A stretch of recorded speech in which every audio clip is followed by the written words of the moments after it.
반갑습니다. 모두 한 주 잘 지내셨습니까? 또 분주한 한 주가 지나고 새로운 주일을 맞았습니다. 이 한 주도 주님 안에서 감사와 또 기쁜 일들이 사랑하는 성도들 가운데 많이 있기를 소망합니다. 우리는 살면서 참 많은 일들을 겪습니다. 그 일들 중에는 기쁘고 감사한 일도 있고 또 실망하며 낙담케 만드는 일들도 많이 있습니다.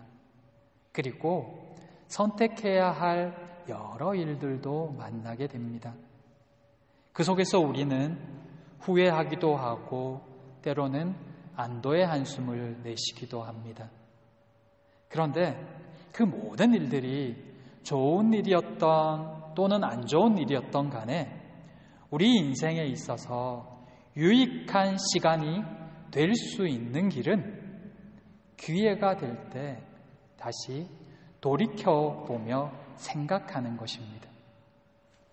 특별히 그리스도인들에게 있어서 지나온 시간들을 의미 있고 유익하게 하는 것은 하나님 앞에서 그 시간들을 되돌아보는 것입니다. 그러면 그 지나온 모든 시간들이 우리의 믿음의 성장과 유익을 이루어 줄 것입니다. 지금까지의 삶과 또 지금의 삶들 하나하나 하나님 앞에서 되돌아볼 수 있는 모두가 되시기를 소망합니다. 오늘 우리가 읽은 이 말씀은 야곱의 인생에 있어서 또 한 번의 기회가 주어지는 시간입니다. 이 바로 앞장에는 그를 불안과 두려움에 떨게 만들었던 그 사건이 있습니다. 그에게는 정말 엄청난 고통의 시간이었을 것이고 두려움과 걱정의 시간이었을 것입니다. 그런 그에게 찾아오셔서 다시 한번 기회를 주시는 그 하나님의 은혜가 오늘 본문에 기록되어져 있는 것입니다. 오늘 말씀을 통해서 다시금 우리를 은혜 가운데로 부르시는 그 하나님의 음성과 그 음성에 우리가 어떻게 행해야 할지를 다시 한번 돌아보고 생각하는 이 시간이 되기를 원합니다. 첫째, 다시 베델로. 외동딸 디나가 성폭행을 당하고 그것을 대갚아 주려 하나님이 주신 할례 제도를 악용해서 세겜의 대학살을 자행했던 야곱의 아들들, 그로 인해서 혹시나 그들로부터 안갚음을 당하게 되지 않을까 하는 불안감과 두려움에 떨고 있는 야곱, 그것이 34장에 나오는 모습들이었습니다. 그런 중에 하나님이 야곱에게 말씀하십니다.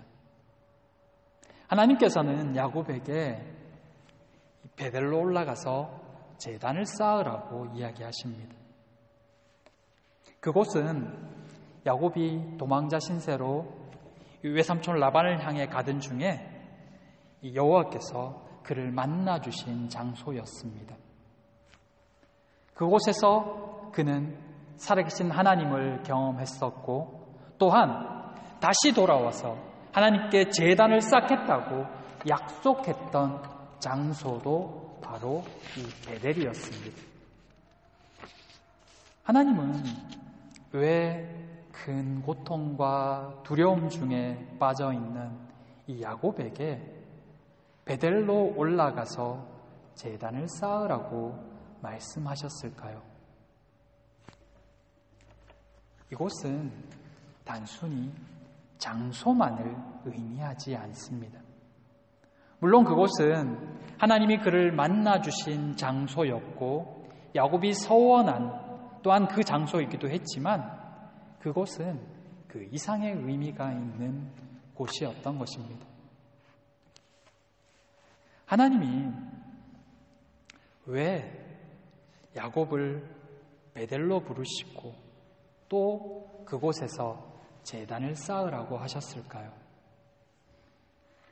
그것은 그의 두려움과 그의 모든 문제들은 결국 하나님께로 돌아올 때만이 해결될 수 있기 때문입니다.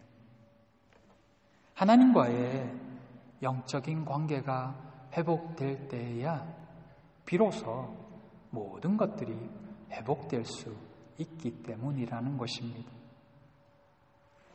오늘 본문은 우리가 조금 더 깊이 생각해야 될 내용들이 있습니다. 우리는 이 본문을 보면서 야곱이 하나님께 약속을 하고 서원을 했는데 그 서원을 지키지 않아서 이렇게 큰 고통을 당하는 거야 라고 생각하기가 쉽습니다. 정말 야곱이 이토록 고생하고 또 이 큰 어려움에 처하는 것이 그가 가나안으로 돌아와서 바로 베델로 올라가지 않았기 때문일까요? 그래서 하나님이 벌 주시는 걸까요? 하나님께 약속했는데 그 약속을 지키지 않아서 이런 심한 고통을 당하고 가정에도 그런 어려움이 닥치는가 하는 것입니다. 물론 하나님께 서원한 것은 갚아야 하고 하나님께 약속한 것도 지켜야 합니다. 하지만 그것만 하면 우리 인생에 아무 문제도 없을까요?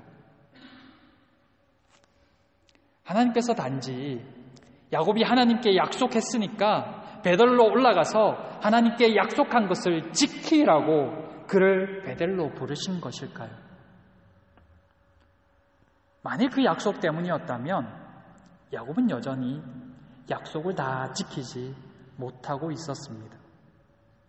그는 돌아오면 하나님의 전도 짓고 11조도 드리겠다라고 그렇게 약속했기 때문입니다.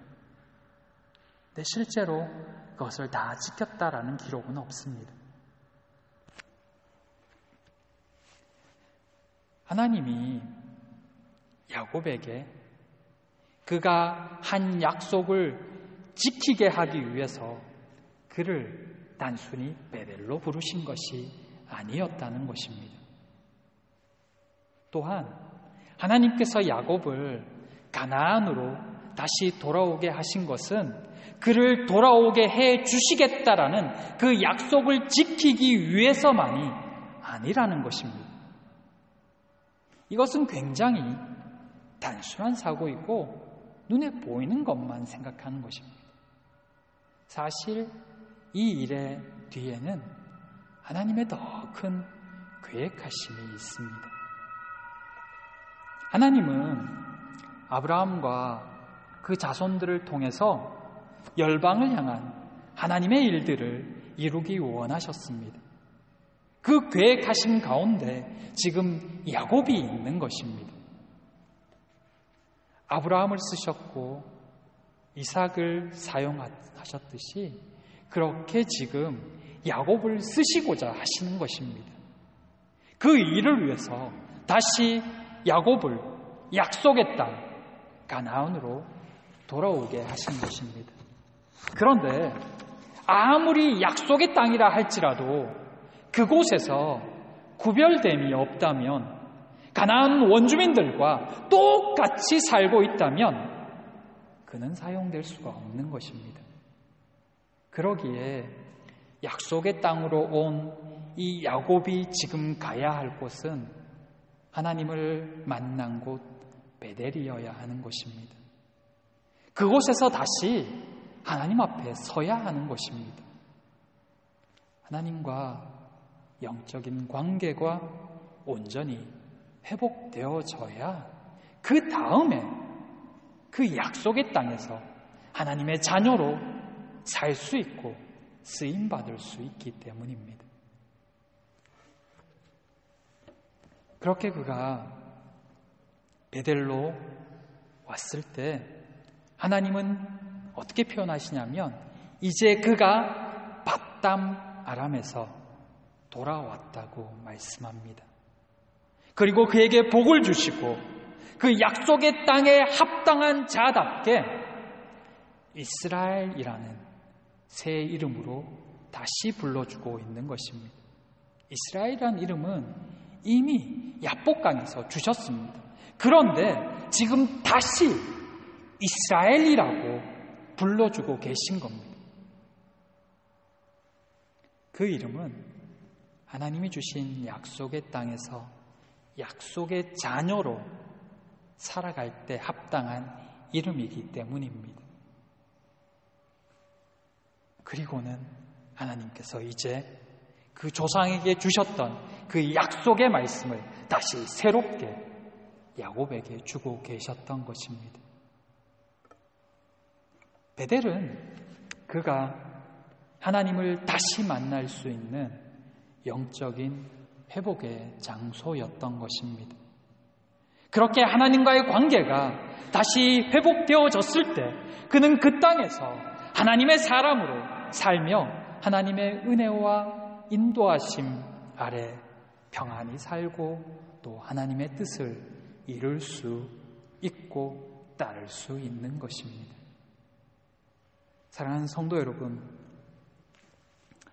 우리가 알다시피 야곱의 살아온 생을 살펴보면 그의 삶은 한마디로 도피와 귀양이라는 이 단어를 빼고는 설명이 힘들 정도로 그런 힘든 인생을 살아왔었습니다. 그의 말년의 고백처럼 험난한 인생이 그의 삶의 모습이었던 것입니다. 그런데 하나님께서 야곱에게 복을 주지 않으신 것이 아니었습니다. 오히려 누구보다 더 큰 은혜를 받았던 사람이 야곱이었습니다. 그런데 하나님께 그렇게 복을 받고도 왜 그는 그렇게 힘들고 고통스러운 인생을 살았을까요? 온전히 순종치 못했기 때문에 또 자기 뜻대로 하려다가 오히려 더 큰 걱정과 염려와 두려움 속에 살게 된 것입니다. 자기 뜻대로 하려다가 오히려 마음의 평안을 잃어버렸던 것입니다. 그래서 그의 인생이 험난한 인생이 될 수밖에 없었던 것입니다. 베델의 의미가 무엇입니까? 하나님이 왜 베델로 부르십니까? 하나님 안에서 새롭게 시작하라는 것입니다. 하나님 중심의 삶을 회복하라는 것입니다. 그래야 하나님의 주신 약속의 땅에서 온전히 살 수 있기 때문입니다. 야곱이 평생 베델에서 살진 않습니다. 그는 이후로 그곳을 떠나서 헤브론으로 갑니다. 그러나 그때는 하나님도 함께였습니다. 오늘도 여전히 모든 문제의 답은 하나님께 있습니다. 하나님의 중심, 하나님 중심의 삶에 하나님의 복이 있습니다. 영적인 세계에도 이 빈익빈 부익부라는 법칙이 있습니다. 하나님 안에 거하면 거할수록 더 큰 은혜를 누리고 더 풍성한 복을 누리고 기쁨과 평안이 가득해집니다. 그러나 하나님과 멀면 멀어질수록 내 생각, 내 고집에 머물면 머물수록 은혜도 복도 평안도 더 멀어지고 점점 사라집니다. 결국에는 하나님과 상관없는 인생으로 끝나버리는 것입니다. 사랑하는 성도 여러분, 하나님 중심의 삶을 회복해야 합니다. 무엇이 복잡하고 무엇이 어렵고 무엇이 우리의 평안을 빼앗아갑니까? 하나님과 멀어져서가 아닙니까? 세상의 삶은 우리를 둘러싸고 있는 상황은 언제나 복잡하고 언제나 우리를 힘들게 만듭니다. 그러나 그 가운데서 우리가 여전히 평안할 수 있는 길은 하나님과의 관계에 달려 있습니다.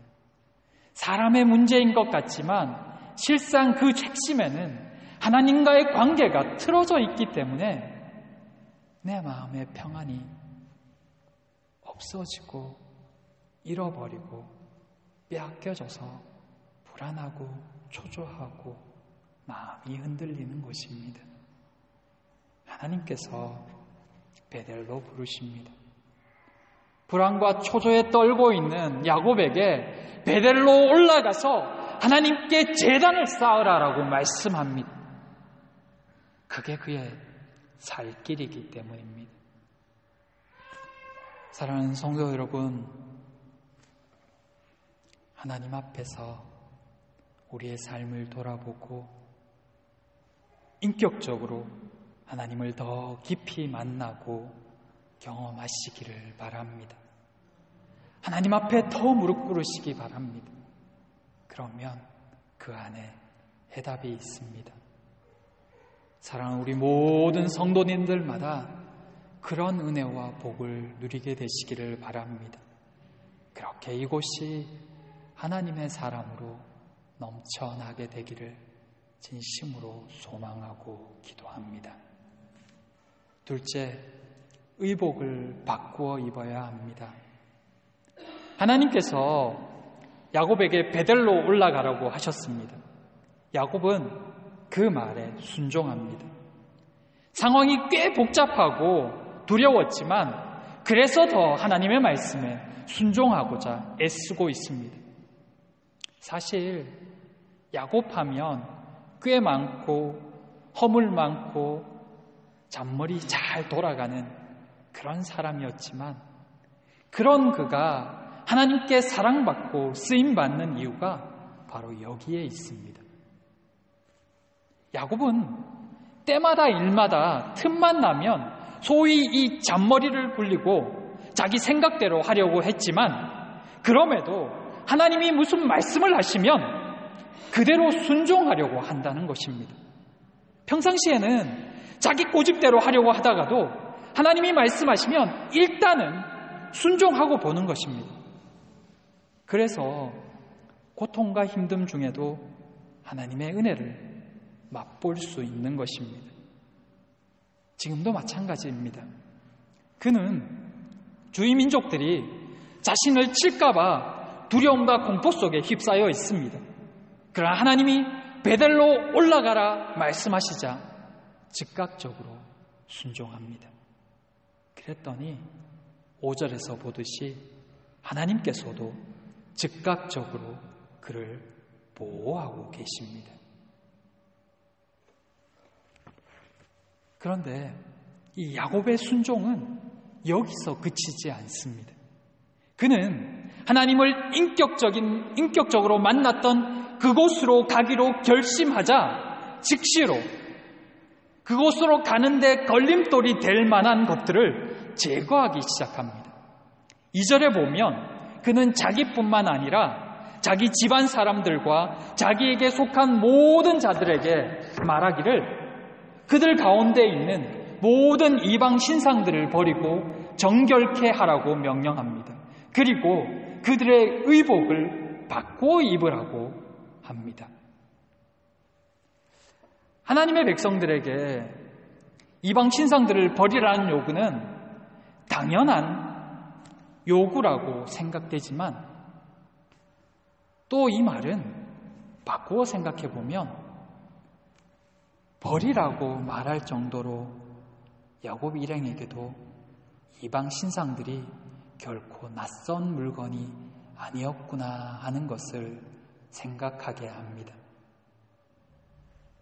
세겜에 10년 가까이 머무는 동안에 그들은 이방 신상을 가지고 다녀도 전혀 거리끼지 않을 만큼 신앙에 무디어졌던 것입니다. 그러기에 가지고 있던 그 이방 신상들을 다 버리고 또 마음을 정결케 함으로 하나님을 만날 준비를 하라고 하는 것입니다. 그리스도인과 우상은 결코 어울리지 않죠. 결코 맞지 않는데 실제로 이 땅의 그리스도인들에게도 이런 우상들이 한두 가지쯤은 다 있다는 것입니다. 꼭 눈에 보이는 우상뿐만 아니라 다양한 것들이 하나님 자리에 있는 것입니다. 그걸 버리라고 하는 것입니다. 그렇다면 이 의복을 바꿔 입으라라는 이 표현은 도대체 무슨 이유 때문일까요? 의복을 바꿔 입는다는 것은 예전에 입었던 옛 의복, 실제로 그 헌옷들을 벗어버리고 새로운 옷으로 갈아입는 것을 의미합니다.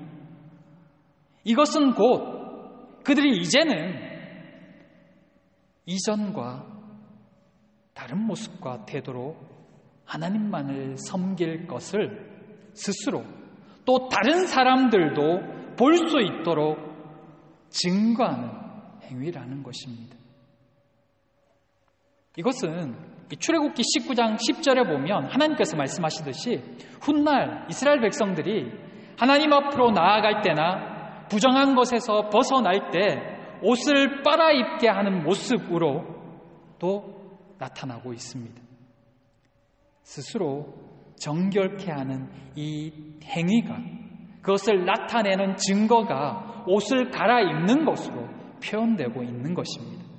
곧 하나님께로 돌아가기로 결단했을 때 그는 결단뿐만 아니라 마음으로 결정하는 것뿐만 아니라 실제로 생활의 습관과 삶의 태도까지도 바꾸고자 했던 것입니다.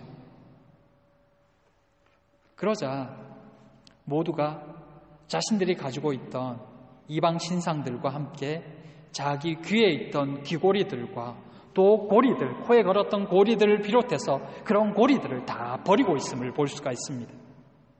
이걸 왜 버리냐면 이 귀걸이, 코걸이 같은 것들은 장신구이기도 했지만 실제로 거기에는 해, 달, 별 같은 이 가나안 족속들이 섬기던 그것들의 형상이 새겨져 있어서 부적의 용도로도 사용되어지고 있었던 것입니다. 그건 역시 그 땅 새기면서 살면서 그들의 문화 속에 동화되었던 하나의 흔적이었던 것입니다. 그러기에 그들은 하나님께 나아가는 자에게 합당하지 않은 모든 것들을 다 버리고 있었던 것입니다. 하나님을 믿는 이에게 이방 우상은 당연히 맞지 않습니다. 다 버려야죠. 하나님 자리에 올려놓았던 것들, 그것이 무엇이었던 다 버려야 되는 것은 당연한 것입니다. 그런데 하나님의 사람들, 예수 그리스도의 핏값으로 새 생명을 얻은 이들이라면 우상을 버리는 것만으로는 충분하지 않습니다. 우상을 버리는 것은 당연한 것이고 나아가 세상과 구별되지 못한 우리의 삶의 태도와 자세에도 변화가 있어야 된다는 것입니다. 옛말에 나이값이라는 말이 있습니다. 일정 나이가 되면 그 나이에 맞는 행동과 말이 있다라는 의미입니다. 그것은 신앙도 마찬가지입니다. 신앙인에 걸맞는 말과 행동이 있다는 것입니다. 세상 사람들과는 다른 하나님을 믿는 예수 그리스도를 구주로 고백하는 신앙인에게는 그에 합당한 신분과 그 신분에 맞는 말과 그 신분에 합당한 행동이 있어야 된다는 것입니다. 수십 년 신앙생활하고도 여전히 신앙을 제대로 알기 전 행했던 말과 행동들, 그 습관과 태도를 가지고 있다면 이제는 부끄러워해야 한다는 것입니다. 옷을 바꿔 입는다는 것은 바로 그런 것입니다. 하나님께 나아가기 위해서는 마음도 정결하게 하고 결단해야 하지만 우리의 자세와 태도도 정결하게 해야 한다는 것입니다. 내가 예수 믿으면 됐지, 무엇이 문제냐라고 말할 수 있을지도 모르겠지만 실제 하나님께 나아가는 자는 그 태도에 있어서도 변화가 있어야 한다는 것입니다. 옛 모습을 버리지 않고는 하나님을 온전히 만날 수가 없기 때문입니다. 초신자일 때에야 하나님께 나오는 그 모습만으로도 하나님은 기뻐하십니다. 그러나 평생을 그 모습만으로 신앙생활한다면 슬픈 일이겠지요. 아기는 그저 웃어만 줘도 기분 좋고 울어도 귀엽고 심지어 응가를 해도 건강하구나 이렇게 반응합니다. 그 모습만 봐도 부모는 기뻐합니다. 그러나 고등학생이 되고 청년이 되었는데도 대소변도 가리지 못하고 여전히 어린아이같이 말하고 행동하고 함부로 행한다면 그건 크게 혼날 일입니다. 하나님을 믿는 우리도 이제는 불신자적 태도와 모습은 버려야 합니다.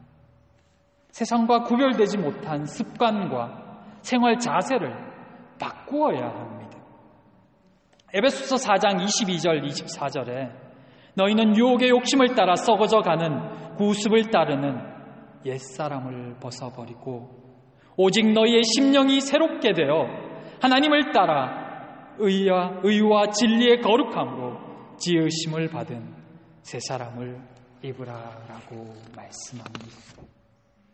이제는 죄악의 더러운 말과 행실을 벗어버리고 믿는 자의 모습과 태도를 갖추라는 것입니다.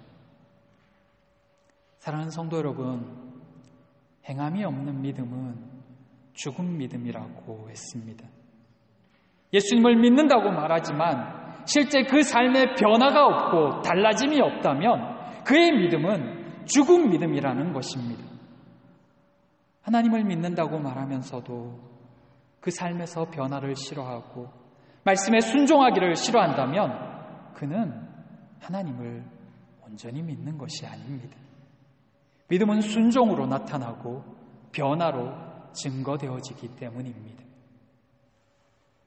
사랑하는 우리 모든 성도님들이 올 한 해에는 세상의 말과 행실을 버리고 더욱 의와 거룩으로 옷 입는 모두가 되기를 소망합니다. 그렇게 더욱 하나님과 가까워지고 성령의 인도하심을 따라 한 몸을 이루는 모두가 되시기를 주님의 이름으로 축복하며 기도합니다. 기도하겠습니다. 사랑과 은혜의 하나님, 두려움의 끝에서 하나님께로 나아가는 야곱의 모습을 오늘 보았습니다. 하나님의 말씀에 모든 것을 내려놓고 결단하며 순종하고 삶의 태도를 바꾸고자 애쓰는 그의 모습이 오늘 저희의 모습이 되기를 소망합니다. 믿음의 결단이 저희 가운데 있게 하여 주시옵소서. 옛사람의 습관과 말과 태도를 버리고 하나님의 사람답게 반응하는 저희가 되게 하여 주시옵소서. 그로 인해 더 큰 하나님의 은혜와 인도하심을 경험할 수 있게 하여 주시옵소서. 이 한 주도 하나님으로 인하여 더 기뻐하며 감사하는 우리 모두가 되기를 소망하오며 예수님 이름으로 기도드립니다. 아멘.